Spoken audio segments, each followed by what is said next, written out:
Okay, back to the Captiva. Now, I will admit, not all of it. Come on, focus. Not all of it's there. We had to take it off and give to the customer.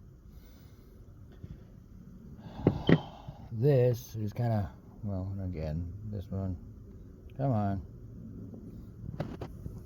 Focus.